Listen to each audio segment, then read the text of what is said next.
he might be insulted. Yeah, all right. Yeah, we were talking about MHD instabilities in weakly collisional astrophysical plasma. Thanks, Phil. Well, it's nice to be back in Toronto. Pleasure to give a talk here at CITA again. It's been actually quite a while since I actually have given a talk, so this is a chance for me to interact with everyone again. Well, I want to talk about some new instabilities that are relevant in the so-called kinetic MHD regime of astrophysical plasmas, work that I've been done with Jim Stone, Rubing Dong, Greg Hammett, and other people. In particular, I want to recognize the contributions of Ian Parrish and Pratik Sharma, two postdocs who are now at Berkeley, and Rubing Dong is a student at Princeton. And I'm going to give you a very high-level overview, try to motivate from the very beginning of why this is a new regime to study and why it might be interesting and important, and try to give you some samples results from various aspects of this regime. Some of you already know a lot about this. This has a lot of implication in especially hot gas and clusters of galaxies and accretion in the galactic center. Maybe you've already seen some of these results in those contexts before. So I just want to sort of touch on why we think these things are interesting and important. So I'm going to first introduce this idea of kinetic MHD. I'm going to introduce these new instabilities that are present in kinetic MHD. I'll talk about their applications and a summary at the end. And feel free to interrupt me at any time if I speak too fast or something's confusing. So let's start at the very, very beginning. Why do we want to do MHD at all? Well, because virtually all of the visible matter in the universe is a plasma. And by that we mean a dilute gas of ions, electrons, usually neutral particles as well, also dust, cosmic ray, photons, lots of things that are also mixed in with this. We want to understand the dynamics of this, and there's no better way to sort of motivate it than to just make these wonderful, amazing images from HST and other missions which show you the complexity and the structure that you get in astrophysical plasmas. We want to understand regions like this and understand star formation and many other aspects as well. And of course, you're familiar, I'm sure, with one important approach to this is the so-called collisional limit or the fluid dynamical limit. That's when the mean free path of particles in the system, lambda, is small compared to the scale of the system L. Then the dynamics is described at low frequencies by the equations of MHD. There's a mass conservation equation, the continuity equation, there's a momentum conservation equation, there's an energy conservation equation. They're all written in conservative form here, so you manifestly see that these are conservation laws. And then there's one of Maxwell's equations to describe the evolution of the magnetic field, and then you need some kind of closure relationship, an equation of state, and that's where this assumption of collisionality is important. You can't write this closure without it being a collisional system, but if it is collisional, you have this closure. And of course, you can extend these equations with more terms, and an important one is to add dissipative terms, especially in the induction equation if you want to study non-ideal MHD, if you want to study weakly magnetized plasmas, star formation, and so on. You need to add ohmic dissipation, the Hall effect, and ambipolar diffusion through generalized Ohm's laws to things like the induction equation. So this is stuff I think you probably already know. And I'm just reminding you that it's really important in astrophysics that this technique is used for star formation, studying accretion flows, and structure formation and cosmology are just three areas where these techniques are used. There's a huge range of applications. But of course, not all astrophysical plasmas are in this regime. There's of course the collisionless limit as well. That's sort of the opposite limit. When the mean free path lambda of the particles is large compared to the important scales in the system, then these continuum equations do not apply. And instead, you have to actually integrate the motions of the particles directly using Maxwell's equations to evolve the magnetic and electric fields. And typical techniques, or the commonly used techniques in that regime, are so-called particle and cell, or PIC techniques. And so here's an image of a collisionless shock calculated with 1 billion particles using PIC.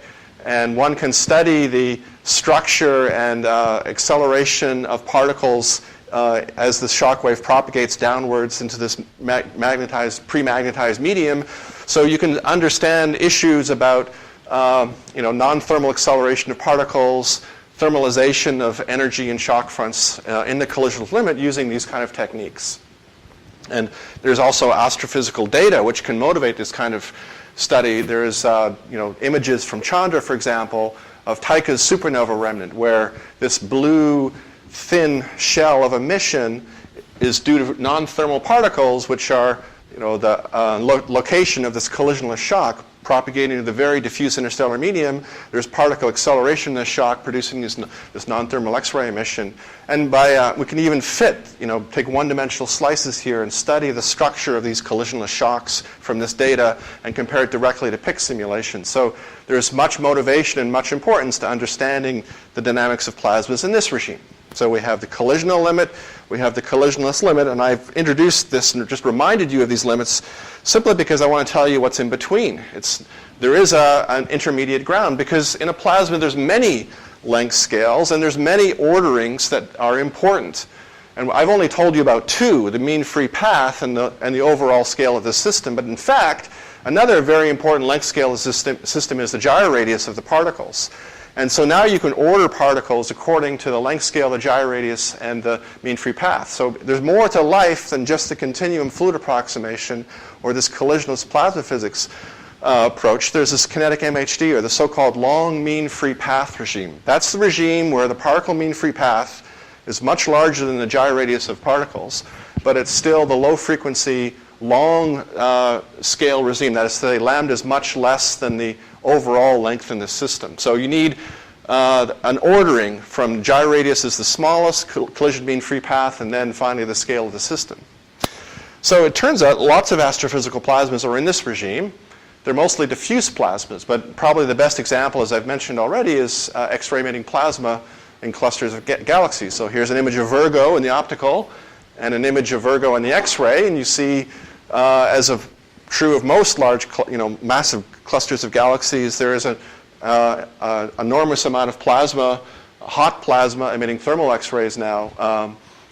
And if you use the spectrum of the X-rays to interpret the density and temperatures of a few keV, densities of a few, 10 to the minus 3 or so particles per cubic centimeter, we can get estimates of the magnetic field strength from Faraday rotation of background sources. It comes out to be around a microgauss. You can calculate the gyroradius, 10 to the 8 centimeters, extremely small, what's that, 1,000 kilometers or so, compared to the mean free path of the particles, which is a tenth of the virial radius of the cluster. So we're clearly in this long mean free path regime. This number is much, much smaller than the gyroradius, and yet this is still small compared to the overall scale of the cluster. So we're in this ordering of long mean free path, but still in the MHD continuum limit, because the mean free path is smaller compared to the scale of the system. Another good example is the properties of the accretion flow into the black hole at the galactic center, where once again, X-ray observations, I'm sure you can't see this very well, but this is the Braginskii et al. Image of the galactic center. There's one pixel here, which is located where the location of Sagittarius star is. That one pixel is roughly the size of the Bondi radius for the black hole at the galactic center. And if you take the spectrum in that pixel and interpret the density and temperature from that observation and calculate mean free path and gyroradius, once again, you find you're back in this gyroradius is extremely small, but the mean free path is it's about 1,000th of the Bondi radius. So the mean free path is very small compared to the scale of the system, the Bondi radius, but the gyroradius is orders of magnitude smaller than that again. So here's two interesting astrophysical systems which are in this kinetic MHD regime. Okay, so what? What does that mean? Well, the most important fundamental physical property of plasmas in this regime is that they have anisotropic transport coefficients. That's because charged particles, are forced to gyrate around magnetic field lines, and they travel a long distance before they collide with another particle and get kicked off that magnetic field line. So the motion of particles is primarily along the magnetic field lines. So that's true for both electrons and for ions. So electron motions result in heat conduction. That's responsible. Electrons carry most of the heat. They're the most mobile particles. So we would expect heat transport to be primarily along the magnetic field lines because the electrons will spiral a long way, so most of their heat flux has to be carried along the field lines. Similarly, the ions are doing the same thing, and they're responsible for carrying most of the momentum because they have much higher mass, and so viscosity is also going to be anisotropic, primarily along the magnetic field lines. So we need to add in these anisotropic transport coefficients at small scales to account for what's going on at the gyroradius scales in these plasmas. And to be a little more quantitative, what we really are saying is that for example, for asking whether or not anisotropic viscosity is important, then we require that the ion cyclotron frequency has times the ion-ion collision time, or really the ratio of the cyclotron frequency to the collision frequency has to be much, much bigger than 1 for this viscous stress to be anisotropic. And if you just insert numbers for the cyclotron frequency and what the collision time should be for collisions between charged particles, say from Spitzer, you get this formula for the product of the cyclotron frequency and the ion-ion collision time. And if you then insert numbers for intra-cluster gas, say 10 to the 7 Kelvin, number density much, much less than 1, it's pretty obvious that this product is going to be much, much, much bigger than 1. So right away, this confirms our suspicion that we're in this kinetic MHD regime for the hot X-ray emitting plasma and clusters of galaxies. So what are the appropriate equations to motion for this regime? Well, sort of intuitively, you need to add an anisotropic viscous stress and an anisotropic heat transport. In fact, you can be much more careful than that. You can actually go back and do kinetic theory. You can derive the moment equations from a Chapman-Enskog scheme, retaining the lowest order transport terms, which are normally thrown away. So you're keeping the viscous stress and the heat transport terms in the first and second moment equations. And what you get back is just the equations of MHD, the continuity equation, the momentum equation, and the energy equation. They look exactly like they did before, except you have a viscous stress tensor, a divergence of a viscous stress tensor in the momentum equation. And that viscous stress tensor has this complicated form, which you can stare at and sort of not really understand what it means for a very long time. You have to just trust me, take my word, that this form guarantees that the components perpendicular to the magnetic field lines will be 0, and the only non-zero viscous fluxes will be along the magnetic field line. And it's only a shear stress. The compressive part, the bulk viscosity, has been subtracted off. That's the 1/3 I that's going in there. And then similarly, the energy equation looks the same, except for there's a viscous heating term due to this anisotropic viscosity. And there's also a divergence of a heat flux, Q, where once again, this heat flux is only non-zero along the magnetic field line. So you just project the temperature gradient along the magnetic fields, and then the heat vector is parallel to that magnetic field. What determines chi and beta? So these, again, can come from just kinetic theory. These can be the Spitzer conductivities, or they may have to be limited if, for causality reasons, you might have to have flux-limited coefficients here, but they come also from the kinetic theory. They can be taken as constants here. That's the next slide. Exactly right. So this is the so-called Braginskii approach to the equations of motion, where we've swept a little bit under the rug. You're right, because what actually is P here? P star. You mean the P star is this is the total energy, including magnetic energy. What you probably mean is the pressure tensor here, the non-thermal part of. Well, you have a P star in your second line. Yes, right.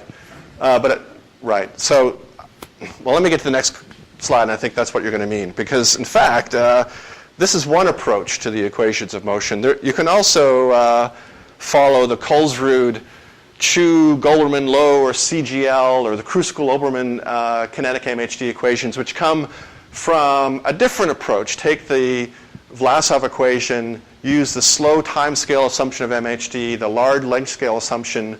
That is to say, we want large length scales compared to the gyroradius. And you'll derive a system of equations which include a non-isotropic pressure tensor, which is, I think, what you mean. It contains both a parallel and a perpendicular. So in normal gas dynamics, only the the pressure tensor is isotropic, only the diagonal components are non-zero, we have non-diagonal components of the pressure tensor appearing. And I don't have an energy equation yet. I don't have a closure yet. So I still need a second moment equation. And this is going to require a bit more work to get. It comes from moments of the drift-kinetic equation. You realize that you could treat particles as rings. Their gyro frequency is so high, you can average over a gyro orbit, and you can think of particles as charged rings that can slide along magnetic field lines. And you only have to worry about velocities parallel and perpendicular to that magnetic field line. So you write down the Vlasov equation in this drift-kinetic form, you take moments of it, you get to the second moment, and you get separate energy equations for the parallel and perpendicular pressures, which again, they involve transport terms like the heat fluxes and so on. Again, they're non-intuitive. The second equation, perhaps you can see expresses a piece of physics that you're aware of. It's really expressing adiabatic invariance of mu. That is to say, mv squared perp over b is a constant, because that's true of particle motion. In charged particle motion in magnetic field lines, this is an adiabatic invariance, mv perp squared over b, which is really p perp over rho b. So when there's no heat flux, that quantity is conserved, and that's what the second equation says. So you thought I was sweeping a lot under the rug in the first slide. Now I'm really sweeping a lot. There's decades of analysis have gone into deriving these equations, sort of 60 pages of algebra and calculus to get to these equations. And even still, we're not closed yet. We still need to find what these parallel and perpendicular heat fluxes are. So we can't take yet another moment. We have to close them somehow. If you say they're zero, you get the so-called doubly adiabatic theory. But you can also use more sophisticated Landau closures, which allow you to compare the heat flux just from the gradient of the temperature along the magnetic field lines. Again, I'm going to have to sweep a lot under the rug and say that there are there's recipes for which you can calculate these heat fluxes analytically, and then that provides a closed system. So these two equations become your energy equations. You now have two energies for the parallel and the perpendicular components of the pressure tensor. These combined with the previous equations form a closed system, the CGL system of kinetic MHD. So we have two forms. And sorry. In the limit that your mean free path is still small compared to your system, is it not actually self-consistent if you say that pressure stays isotropic? Because by the time you look at it, the transition perpendicular part could, depends on the limit. If the limit that the mean free path is close to the seismic system, you may want to worry about it. But if you do have a well-ordering of that scale, why is it inconsistent? It depends on your system. Couldn't you still consider a perfectly self-consistent system where the two pressures are isotropic and yet you have anisotropic heat conduction? Can you have isotropic pressures and anisotropic heat conduction? Yeah. Certainly, yes. But that is sure. And close. Yes, but what you need is an equation of motion for those. Those pressures may not remain isotropic. So. Short, then they have to remain isotropic? No, not if the mean free path is long compared to the gyro frequency or the gyro radius. That's this ordering. As soon as the mean free path becomes long compared to the gyro radius, that admits the possibility that these things can be inconsistent. For example, you have magnetic mirroring. You can draw magnetic field profiles where the parallel component of the velocity changes because of mirroring, but the perpendicular won't because it's adiabatic. So just from free particle motion, you know that V parallel and V perp can't be conserved in that limit. And without collisions, you can't mix the two things together. So that's the physics you're trying to capture. Sorry? It's still larger than any of these scales. Yes, so that's why the MHD applies, because it's large on the macroscopic scale. But you can't adopt MHD and high frequency collisions on the mean free path scale. On the gyro radius scale. That's the key problem here. So you need to do something to incorporate this microscopic properties of the plasma. And that something is to add in these anisotropic transport coefficients. That's the 0th order thing to do, using either a Braginskii approach or to use sort of a higher order, a second moment equation that is explicitly evolves separate equations of motion for the parallel and perpendicular energies. I think that's fundamental to getting this regime correct. But you still, well, by the way, you would hope that these equations are consistent with one another. That is, the so-called Braginskii equations of motion in these as well. Again, at first glance, it seems difficult to understand that because I've introduced parallel perpendicular pressures. Nowhere in here have I written down a viscous stress tensor. But of course, you have to remember that anisotropic pressure is viscosity. And so all I'm really saying, in the Braginskii regime, you're actually setting a condition on the ratio of p parallel to p perp. It's an implicit equation of motion for the ratio of the non-diagonal components and the diagonal components of the pressure tensor in the Braginskii formulation. And you've allowed a new degree of freedom here because you're actually evolving equations of motion for these components. So this is a more sophisticated approach than Braginskii because all the physics is embedded in this pressure tensor, this anisotropic pressure tensor. Still, you might ask, well, let me first say that we want to now study the dynamics of plasmas in this regime. We want to study the nonlinear properties of instabilities and so on. We're going to need numerical algorithms to integrate these equations of motion. So there's two codes that I'm going to rely on here. I'm not going to say anything more about numerical methods. We're going to use a Godunov scheme called Athena, which has shearing-box source terms, an orbital advectionist scheme for MHD. And we've extended it to this Braginskii viscosity regime. You can tell from the first two bullets that we're going to use it to study problems in the shearing box and accretion disk. So we're going to use this to study low luminosity accretion flows with Braginskii viscosity. We've also added anisotropic thermal conduction, ohmic dissipation, which also can be useful in this regime. And then there's another code, Zeus, which also has the shearing box source terms, but has been extended with the CGL equations. With this Landau closure. So we have both the Braginskii in one code and we have CGL in another, and we're going to compare the results from both, and we're going to use them in different regimes. Is there a reason why you put the two viscosities into the two different codes? Nothing more than the practical. I mean, it was a student who started with this, and then this got really interesting, so we went to that one as well. And along the way, it's allowed us to compare things, so it's proved useful. But we didn't have any master plan to do this in both codes to compare it. It's just worked out that way. Do you have comparisons where you have two different transport schemes in the same code? Or would be even better? Yes, well, you can always run CGL in a Braginskii-like mode. So yes, I mean, Pratik did actually look at that as well. He has Braginskii in it. We never really did use Braginskii for more than just testing. It's much more complicated to add CGL to Athena because it's a Godunov scheme, and the way you treat the energy equation with is going to be much more complicated. The Riemann solver is going to have to change and so on, which is going to make it much more difficult to do the full CGL in something like Athena. So that's why it went into Zeus first.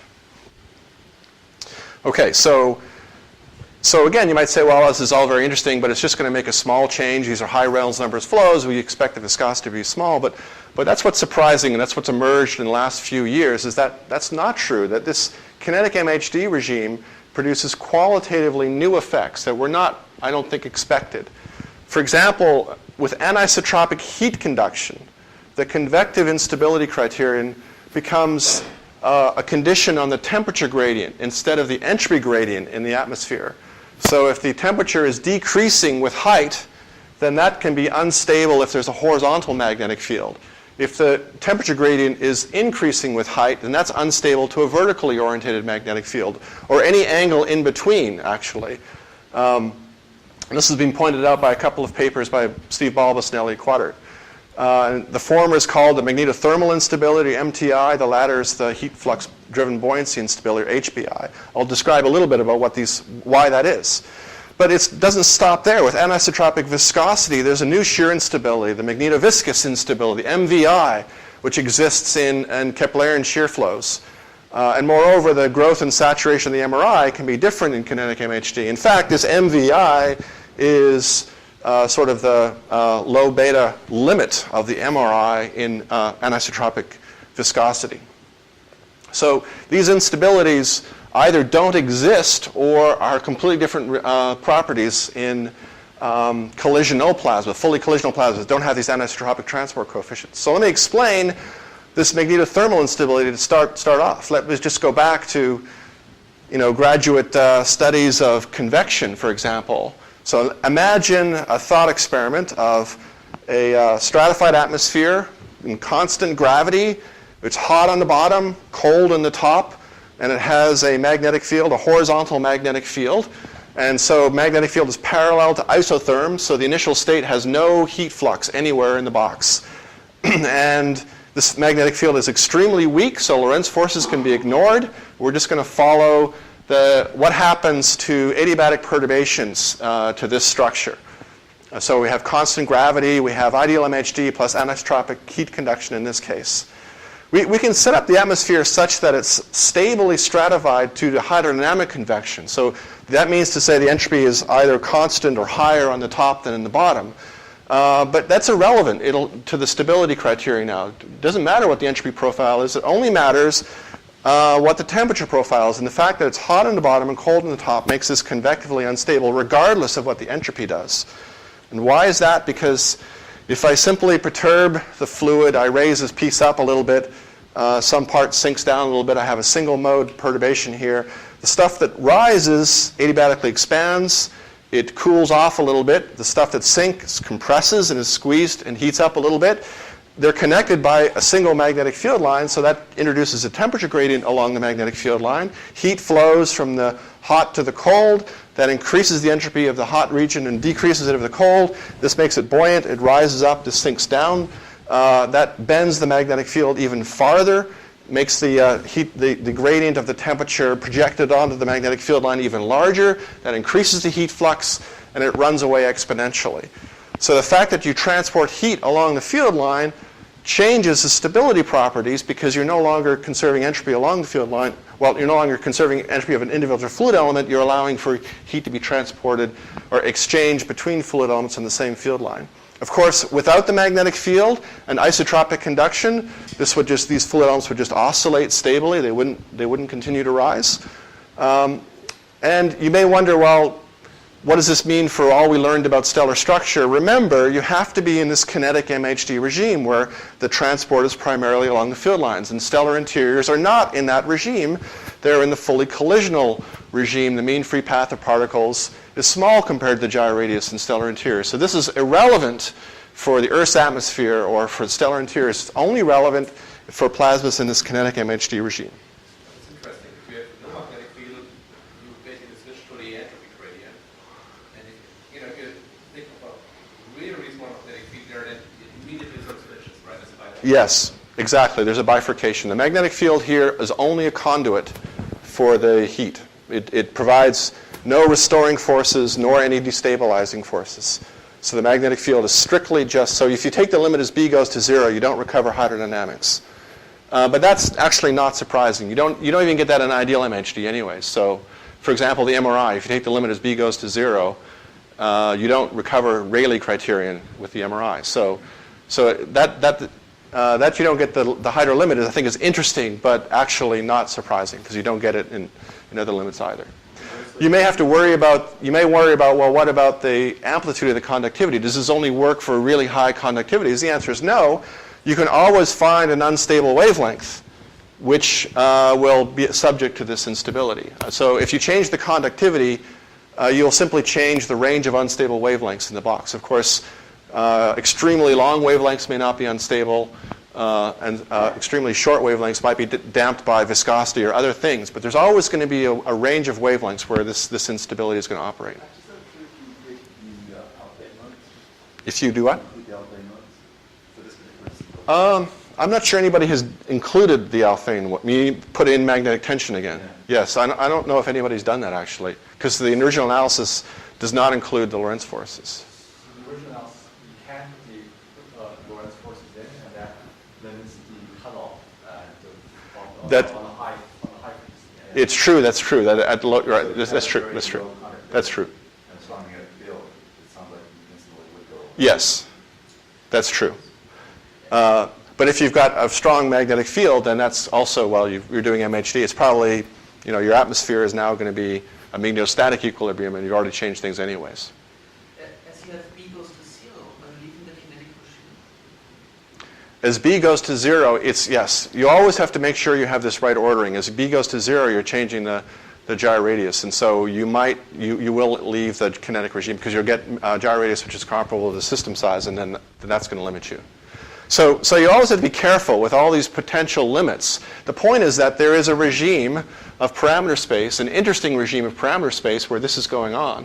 And you might have to pay attention to it. And so what happens in this regime, here's a nonlinear simulation of initially stably stratified layers with an unstable layer in the middle.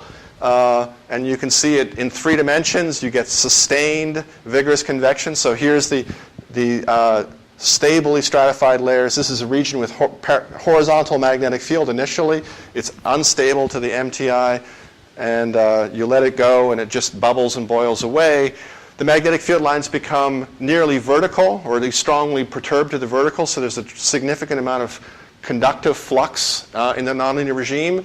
And that, along with the advective flux, just due to the fluid motion, produces significant heat transport in the saturated state. So you get vigorous convection and conductive heat transport in this regime.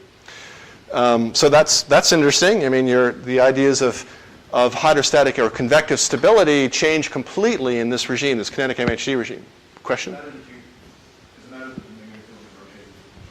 No, we wanted to see if we can get dynamos going, so we rotated the magnetic field to make this more interesting, introduce some helicity into the magnetic helicity into the problem.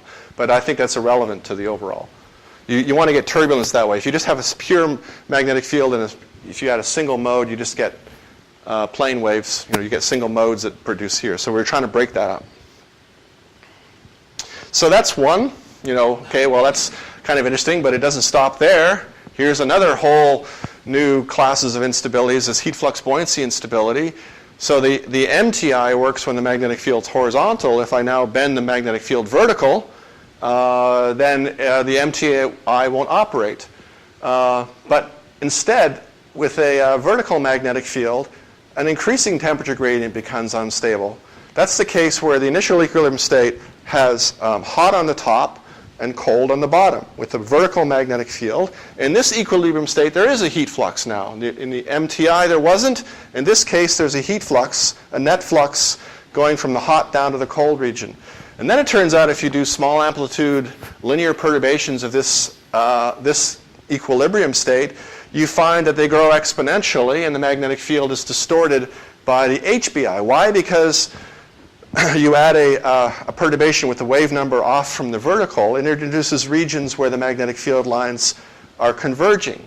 And that means that heat flux is div Q is non-zero in this region because the magnetic field lines are converging. So this region is going to heat up a little bit. Conversely, there are regions where the magnetic fields are slightly diverging. So div Q in this blue shaded region is not zero. Instead, it's negative. This region is going to be slightly cooled down because the magnetic field lines are diverging out of that volume. That means that this is going to get a little bit hotter, and this is a bit cooler. It's going to get a little bit more buoyant. It's going to try to rise. It's going to get cooler and try to sink. As this rises, it makes these magnetic field lines get bent even more. As this sinks, it makes these magnetic field lines get bent more.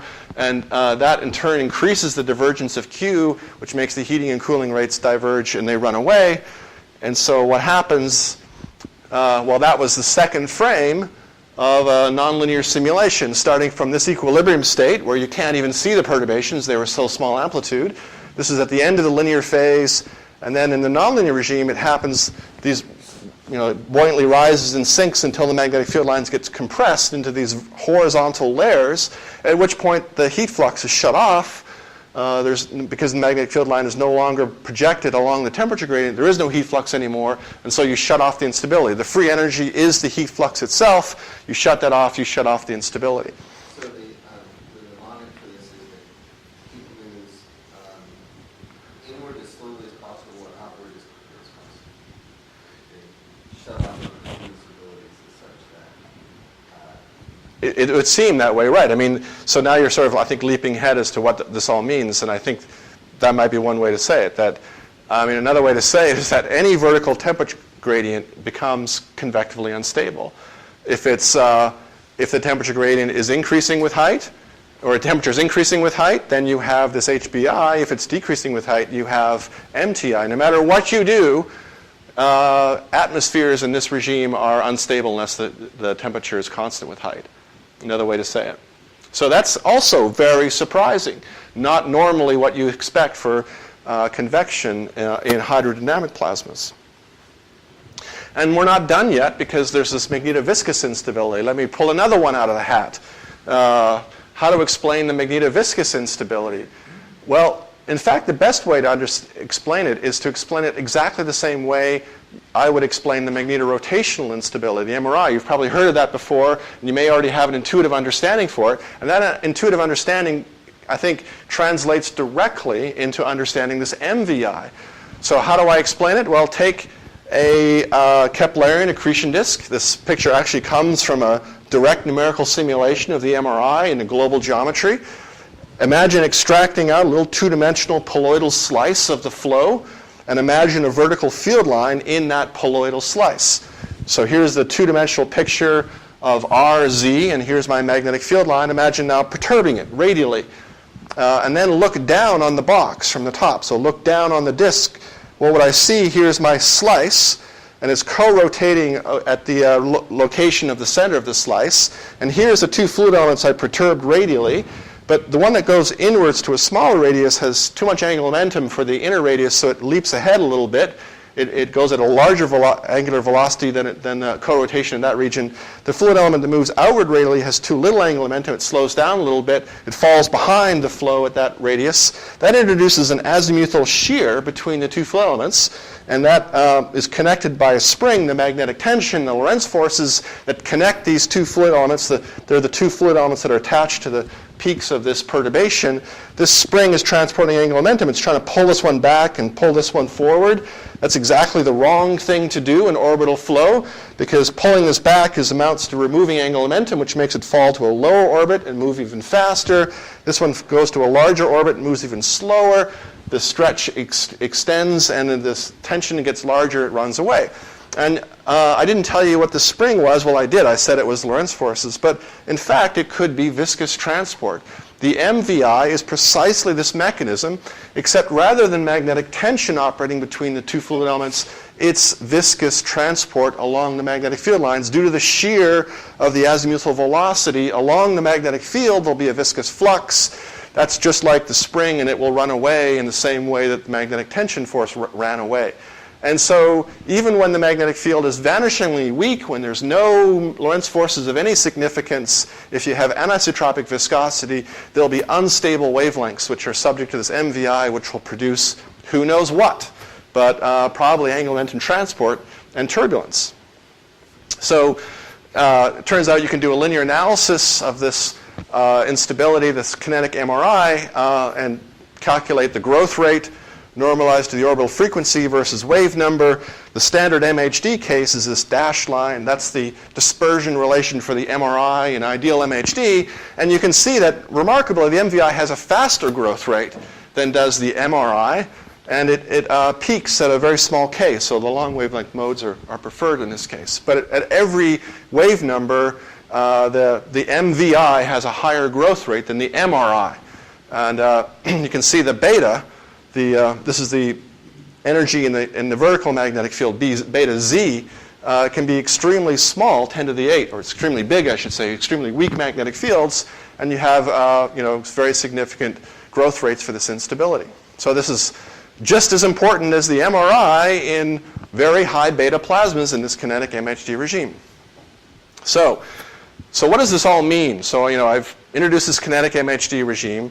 I've argued that there's lots of astrophysical plasmas in this regime, and I've told you that some of the physics is qualitatively different. In particular, convective stability and rotational stability is quite different in this kinetic MHD regime. So can we apply this to our astrophysical systems like X-ray emitting plasma and clusters of galaxies? So let me sort of page through some of the results that have come through in the last few years that are hopefully furthering our understanding of these systems. So first of all, you can do a simple thought experiment with the MTI. Take a spherical hydrostatic equilibrium in a dark matter potential, make it convectively stable, put in an initially toroidal magnetic field so it's parallel to the isotherms so that it's going to be no heat flux in the initial conditions but unstable to the MTI. It's so initially stable to convection but unstable to the MTI, and then you would just give it some perturbations and evolve it. Do an adiabatic calculation with no cooling anywhere just to see what happens. And of course, what happens is this thing is convectively unstable now because we're in the kinetic MHD regime. It convectively overturns. It does that in less than a Hubble time. This blue line that you cannot see here is 7 gigayears. So within 7 gigayears, the temperature profile in the cluster basically goes isothermal. The convection simply wipes out the temperature gradient. It convectively overturns a few times, and then that's it. So the normal sort of beta law profiles for these clusters is dynamically inconsistent with kinetic MHD. You can't have temperature profiles that look like this that are static equilibria. They'd be convectively unstable, and they would relax to something which is isothermal. Yes, Chris. A cluster that is actually not a cluster growing in the real universe. Exactly. This is an idealized experiment in which you have hydrostatic fluid in a dark matter, fixed dark matter potential. Without any accretion. I'll say something more about that in just a second. Exactly. So I'm going to step through, the simplest thought experiments you can try and argue that, look, right away, interesting things are happening. Who knows what happens when you put in structure growth, but boy, you can't just ignore it because even without all that stuff, something important is happening here. That was for the MTI. You could also start an initial condition in which the magnetic field was radial rather than toroidal now. If you make the magnetic field initially radial, you're going to have the HBI. You're going to have to add in cooling because there's a net heat flux in this case if you make the magnetic fields radially, and you have to get rid of that heat in the middle. So you put in cooling, and you run a calculation where you could set up an equilibrium state in which the conduction rate was equal to cooling rate should sit there, but it's unstable to the HBI. You put in small amplitude linear perturbations, sound waves if you like, and what happens is the magnetic field lines get rearranged such that they're now toroidal at the end. And as soon as they go toroidal, they thermally insulate the inner region. The heat flux gets shut off, and the cooling makes the center run away. You get the cooling catastrophe in the middle because the HBI destroys the heat flux that's trying to keep the center from running away. Yes? How does that have to be 0? I'm sorry? What about div B equals 0? Well, you could start with a so-called zero monopole field is one way to try to do this. So in the very, very middle, you can't connect the field lines. They have to be bent a little bit. You're right. But yes, the most difficult thing in both of these calculations is setting up the equilibrium state, in fact. The one before, in 3 dimensions, the toroidal works great at the equator, but at the poles, the field lines are actually vanishingly small as well, which means that there's regions, it's not spherically symmetric. So that doesn't change the principle here that the HBI on less than a Hubble time quickly rearranges the magnetic field lines, and it does not prevent the cooling catastrophe because it thermally insulates the middle rather than allowing heat to be continued to put in. So more recently, several authors have studied what happens if you simply drive weak turbulence in the middle to prevent the magnetic field lines from going completely horizontal. And that does seem to prevent the cooling catastrophe. If you keep stirring the fluid in the middle, perhaps by accretion of substructure, perhaps due to evolution, cosmological evolution, then you can keep this magnetic field lines from going perfectly horizontal, and you can keep the heat flux going. So it seems to be a very important process. So the point is that you need to understand this plasma physics in the context of the cosmological model. I don't think you can just ignore this plasma physics because it might have important implications when it's included within the cosmological model. Hypothesize that the mean field is dominated by coherent field. Turns out that you can put in a tangled magnetic field as well, and you will still get the HBI and MTI on some scale. All you need is the field to be, you need to have a non-zero field on some wave number or some length scale, some turbulent eddy size corresponding to the wavelength of the mode you're looking at. So people have done these calculations with random tangled magnetic fields, and it works just like the MRI. You still get instability in that case as well. Coming back to Chris's point, Chris asked whether the fields have a finite strength. Yes. Are these done with? These are done with extremely weak magnetic fields. So if you make beta close to 1 here, then that's going to change things. But if your beta is close to 1, you have to be doing MHD in your cosmology anyways. So that's the same way as MHD is important in the cosmological context. Yes? I guess the upper limit of polarization of Braginskii will set some sort of limit of this process to be realized in nature. Sorry, the upper limit of what? The upper limit of polarization Yes. between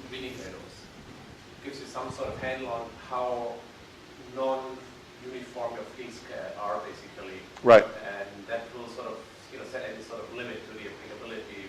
Competition between this, which is trying to make ordered fields, and substructure and so on. Right. Right. And in fact, they are very unpolarized to be sort of less than 1%. Mm-hmm. Right. Again, I'm not trying to say that this is a model for any observed cluster. I'm just trying to point out the physics principle here. And I'm trying to convince you that it's interesting to look at, but I think I don't need to convince you that. I hope, anyways. Let me skip. We've also been looking at the MHD of buoyant bubbles. This is a paradigm for heating of the intercluster medium due to AGN. We've incorporated the effect of anisotropic viscosity to see how well that heats the plasma gas and how that changes the stability and structures of these bubbles. But if you're interested, talk to me other time. I think time's running short.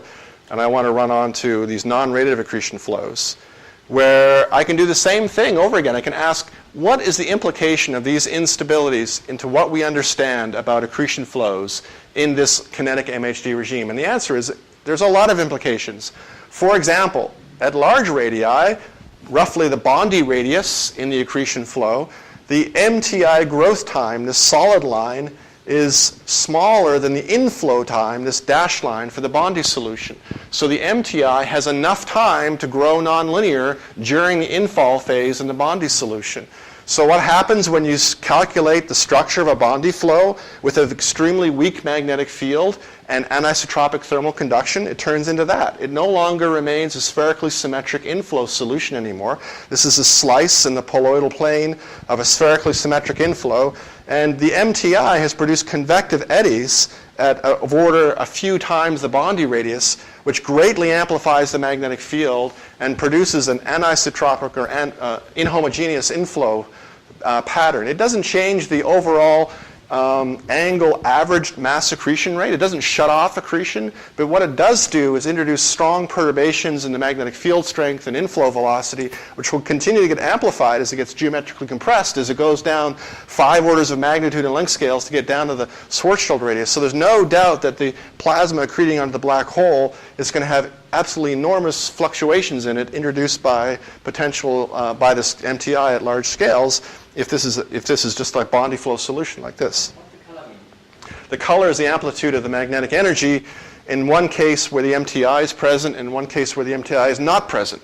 This is just proving that you recover the spherically symmetric solution without the MTI. And with the MTI, you're supposed to diff these two solutions and see that you get qualitatively different structures. Why does the magnetic field go down and go in if I read this unit? I think, well, this must be, let's see, it must be this must be like beta, I should say, probably, because this must be, yes, it's 1 over b squared. That's right. We've also been doing, simulations in the shearing-box. So we're taking a small little piece of an accretion disk, and we're expanding it in 3 dimensions to calculate the dynamics in 3 dimensions in the shearing-box. We have been looking at the kinetic MRI and the Landau limit.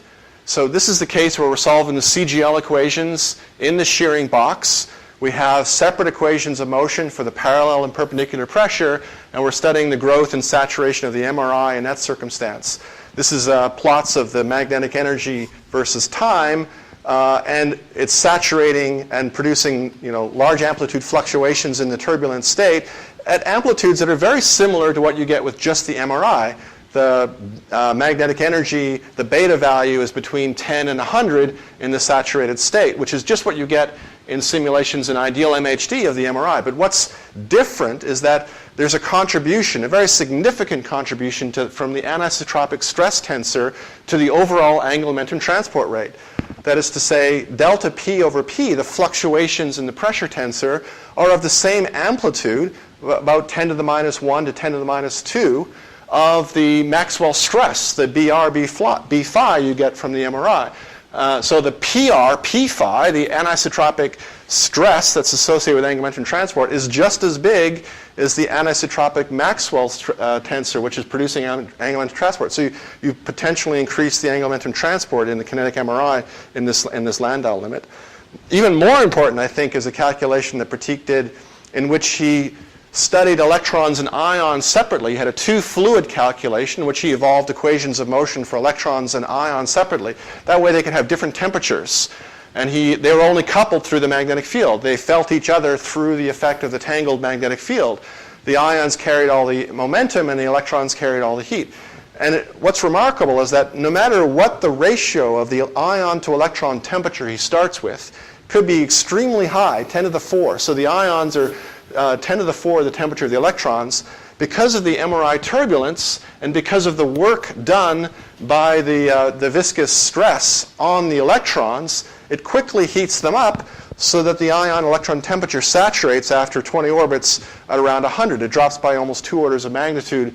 The point is that you can't support extremely high ratios of Ti to TE, which has always been a fundamental part of non-radiative accretion flow solutions, in which required the ion temperature to be orders of magnitude higher than the electron temperature so that the electrons didn't radiate. Well, that seems to be inconsistent with the behavior of the MRI in this kinetic MHD regime. You cannot avoid the magnetic field fluctuations doing work through the anisotropic pressure tensor on the electrons. It's going to heat them up, and you can never get electron to ion temperatures that are different by more than 100 or so in this case. So that seems to be a serious issue for any solution which involves MHD turbulence and is in this kinetic MHD regime. In fact, it's consistent with m dot just being very small, which is what we have suspected for a variety of reasons. And then finally, I've been doing some shearing-box simulations with just Braginskii viscosity. So an image of the MRI run at beta of 1,000 and no anisotropic viscosity compared to the MVI run at beta of 10 to the 10. So there are no MRI modes possible on this mesh. They're completely unresolved. And so without anisotropic viscosity, nothing happens. It just is a laminar stable flow. But with anisotropic viscosity, you suddenly get turbulence and transport, and you can see fluctuations in the angular velocity in the flow, much smaller amplitude and smaller wavelengths than the MRI fluctuations. But there they are. It's turbulence. What kind of value do you use for the mean free path? Is it infinite in the left side? In the left side, the mean free path. No, the mean free path has got to be smaller than the system size here to be in the MHD regime still. So all we need to do this calculation is specify a viscous coefficient. And then we solve the MHD equations with a fixed viscosity. And that's the only thing we need to specify. So the Reynolds number is the Reynolds number relative? Perfect. So we define a Reynolds number with respect to the orbital frequency and the sound speed. And nu here is the coefficient of viscosity of Braginskii. This is the parallel viscosity. And we vary this parallel viscosity and plot the solution as a function of Reynolds numbers for this MVI. And what's remarkable is the saturation amplitude is inversely proportional to the Reynolds number. So the more viscous it is, the higher the saturation amplitude of the transport. And we sort of think we have a theory about why that's happening, but that's quite interesting. So you can see, again, there's lots of curves here, but the only important thing to note is the amplitude of the final saturated state with lots of fluctuations characteristic of turbulence. And what's really, really amazing is that the magnetic field during this time is amplified absolutely enormously. So we start with a beta, which is corresponding to 10 to the 17, basically. And it amplified in the exponential phase of the MVI by some 6 or 7 orders of magnitude. That's just the linear phase of the MVI. And then if the Prandtl number is high enough, the ratio of viscosity to resistivity, in the high Prandtl number regime, there's a second exponential amplification phase, which goes yet another 10 orders of magnitude until beta saturates at around 10 or so finally. And you can probably guess what's changing up here, why it's saturating up here. When beta gets to be 10, it goes MRI unstable. And now you get vigorous turbulence due to the Maxwell stress, not just the MVI.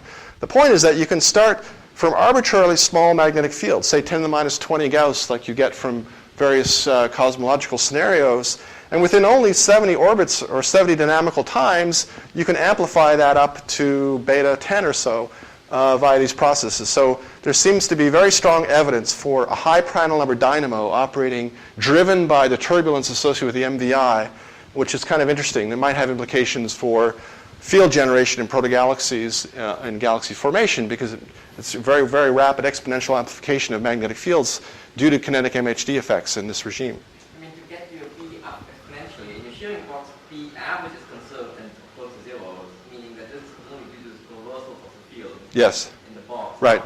As the field reverses, do you actually track the electrons actually for the whatever ion No. following this speed limit along with weekly path, in which case the path like No. increases dramatically in this. No, I mean, there's lots of microscopic plasma physics that's been swept under the rug here again, because again, I'm solving the Braginskii equations with a fixed parallel viscosity.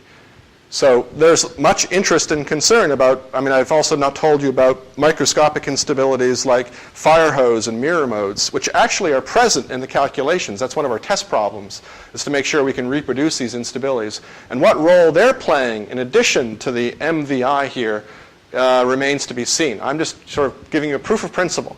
Gosh, that looks interesting. We should try to understand what's going on here. And I say I haven't understood. This is the same way of me saying I don't really know what's going on here right now. But it looks interesting. So I think I better quit here. Already it's like 7 minutes late. Sorry about that. I think that this kinetic MHD is an important new regime. It doesn't apply everywhere, but for those plasmas that are in this regime, there's qualitatively new dynamics. We have the MTI, the HBI, the MVI, who many knows more I's we have, but there's clearly some interesting new dynamics here.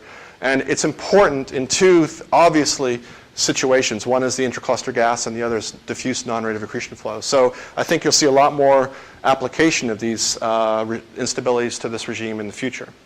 Thank you very much.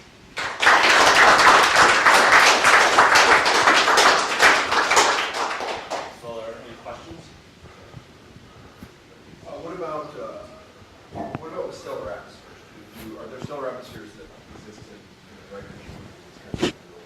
Probably not for dwarf stars, but again, we thought a little bit about neutron stars. For very strongly magnetized neutron stars, it's possible that the conductivity may be anisotropic in a very thin layer close to the surface. But it requires you having a very good model for the neutron star atmosphere to be able to evaluate what the temperature profile is supposed to be and what the...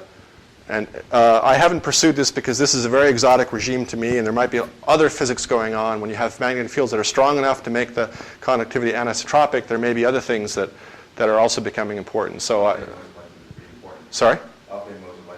Important in that case. Although, I mean, beta is still extremely large. You know, you only have to go into the neutron star a little bit before the pressure completely overwhelms the field. I mean, I don't think we're talking magnetar strength here, but you know, maybe, I don't know, 10 to the 12 or something, I'm not sure. I mean, so I would defer to someone like Chris to tell me before I even began to think about investigating this.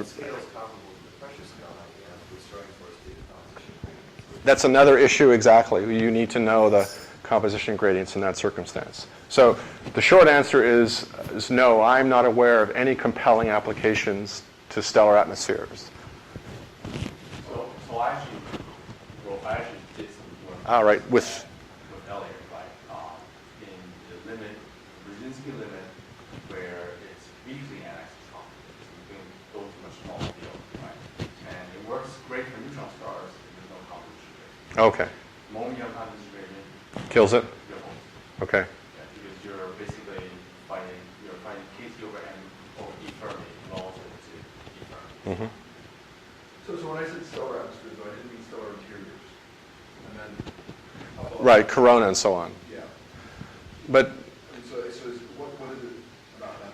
But then beta is not small there. I mean, it's magnetically dominated. In the case of the sun, it's outflowing. It's not even in equilibrium anymore. It's a wind. But certainly kinetic effects, I mean, is important in solar wind. That's absolutely clear because data from spacecraft shows that the parallel or perpendicular pressures are anisotropic in the solar wind. And in fact, agree with predictions from mirror marginal stability and fire hose marginal stability. So there's no doubt that kinetic MHD processes are happening in the wind. It's just not affecting the stability of the atmosphere because it's not a stable atmosphere. To understand the setup in which you get yourself to kinetic MHD is when you want to the magnetic field to be dynamically unimportant, but to affect the kinetic gas. Now, I thought the normal rule of thumb is that if I just take a gas with no additional magnetic, with tiny magnetic fields, and let it evolve hydrodynamically, typically these turbulent cascades always go down to small scales, so you expect that this field is dominated by things of what is a resistive scale. You get weak field reversals. Now, if a net shear or something, you might still align them systematically that the Bij might still be dominated along an axis. But then, don't the equations have to take into account that if a given particle actually wants to go any substantial distance, that it is not the mean Bij that matters, it is actually the actual topology of how many times it winds. Doesn't that actually enter the equations at that point? If that's the initial setup? I mean, if you want to follow the dynamics on scales smaller than the mean free path, so the particle only feels the Lorentz force, then yes, you would have to do that. But we're now along the field line, isn't it? I mean, it may be a kiloparsec total, but if kiloparsec is a factor along this field line, it might not get very far before it hits another. right. Well, that's why it's anisotropic transport, because that's exactly capturing that exact that situation. Well, then shouldn't the lambda be suppressed by the coherent length of the field over the mean free path? I think what he's saying is, don't you have to do a simulation where your box size resolves the dissipation scale of the field as opposed to the large scale? Well, so now you're introducing yet another length scale, which is the ohmic, the reconnection scale, if you like, and which is being controlled not necessarily by ohmic physics, but maybe Hall and so on. So, I mean, this is the same question that you can ask about ideal MHD. Shouldn't you have to resolve reconnection in MHD to be able to follow MHD flow? I'm not sure it's any different in kinetic MHD regime. We know it's different because the mean free path, if you ask you imagine mean free path as the geodetic distance increase based on the points, or do you think as a distance? No, again, I think it all just comes down to an ordering of scales, right? All I require is the mean free path belong to the gyro radius. And in that scale, then I don't. So you can sort of get a handle on that in the conductivity coefficient. So what you're asking is basically how long, what's the effective conductivity between point A and point B in the tangent field, right? And people who have studied this basically just making mock-ups of basically if I have two field lines that are close to each other, what's the rate at which they exponentially diverge, right? And the answer turns out to be something of the order of basically the logarithm, if it's exponential, it's the logarithm between the distance and the gyro radius, right? And so that you get a suppression in the effective conductivity by that factor, usually, right? Now, that typically turns out to be something like 30 or something like that, okay? But people who have studied this in more detail have argued actually only down by a factor of 5. Okay, so what that means is that whatever conductivity he's using, the pure streaming conductivity, the pure Spitzer conductivity he's using, or the pure viscosity he's using, all those factors just have to be reduced by a factor of 5 in order to map it back into this regime. So what was your take on the bubble stability using anisotropic production? Sorry, the which? The bubble stability of rising AGN bubbles? Or you skipped? That's right. Well, so it's been known that the stability of these bubbles relies on there being either magnetic fields or viscosity. Otherwise, they become too KH and RT unstable, and they don't look like the coherent cold fronts and cavities you see in the X-ray data. And that story really doesn't change much when you add in anisotropic viscosity.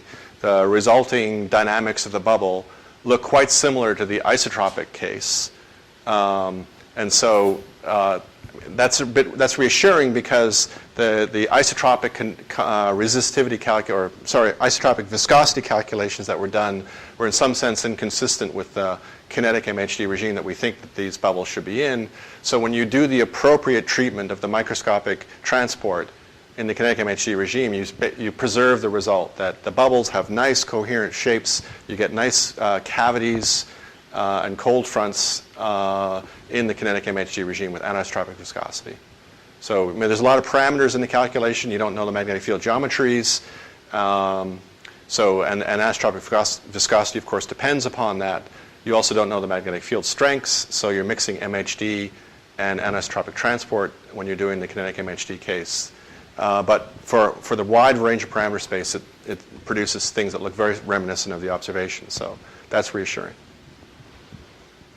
I want to understand the conclusion about the CITA stratification flow a little better. So at the beginning of the talk, we said that you go into the interesting machine at about 1,000 bond radius. And at the end, you said that at one bonding radius, the growth rate is competitive. Right.